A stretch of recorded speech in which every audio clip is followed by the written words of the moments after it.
10 netët e fundit të Ramazanit. Allahu i madhëruar na ka zgjedhur 10 net nga më të begatat që ekzistojnë. Begatia në ato është e përmasave madhështore. Këto net kanë vlera të mëdha, ndër të cilat do të përmendim se profeti paqja dhe bekimi i Allahut qofshin mbi të, në këto net e shtonte së tepërmi adhurimin dhe punët e mira. Transmetohet nga Aisha se profeti, paqja dhe bekimi i Allahut qofshin mbi të, i shtonte punët e mira në këto net, jo si në çdo natë tjetër.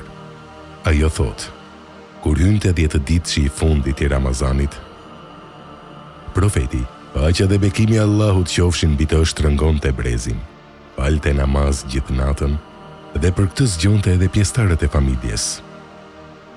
Ajo thoshte gjithashtu, profeti e përzjente 20 ditëshin e fundit me namaz natë dhe me gjumë, por kur hynte 10 ditëshi, nuk flinte, por shtrëngonte brezin. Nëpërmjet këtyre haditheve, del në pa vlera e këtyre netëve, sepse edhe profeti paqja dhe bekimi i Allahut qofshin mbi të, u ka kushtuar rëndësi atyre duke shtuar në këto net punët e mira. Ai rinte tërë natën zgjuar duke falur namaz, duke lexuar Kur'an e duke bërë dhikr.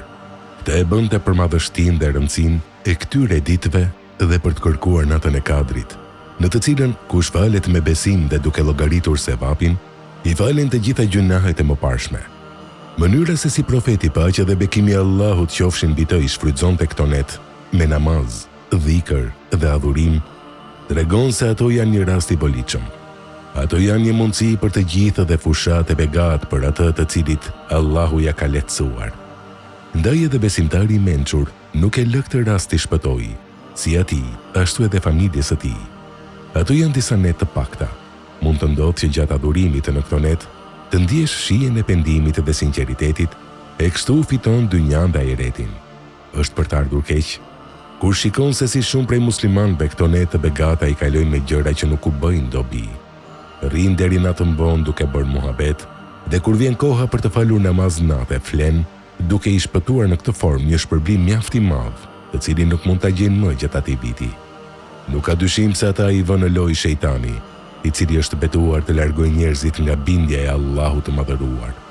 Allahu i madhëruar i thot shejtanit të mallkuar, sepse ti, ndaj robërve të mi të sinqert, nuk e kurfar force, as fizike dhe as mendore, përveç atyre të humburve që të vinë nga pas. Surja Hijr 42. Ai që është i mençur, nuk e ndjek rrugën e shejtanit i cili ka dalë si kundërshtar i Allahut. Kjo është në kundërshtim me logjikën e shëndosh. Allahu thot, vallë, në vendin tim do ta merrni për mik atë, shejtanin, dhe pasardhësit e tij, ndërkohë që ata janë armiq të tuaj. Sa këmbimi shëmtuar është ai që bëjnë jo besimtarët. Surja Kehf 50. Shejtani është armiku juaj, ndaj edhe ju konsiderojeni atë si armik. Ai e thërret grupin e tij vetëm se për t'i bërë banues të zjarrit. Surja Fatir 6. Zoti na dhënë fuqi për t'i kaluar këto ditë dhe ne të begata me namaz natë, dua, dhikr, lexim Kurani dhe adhurime të tjera. Amin.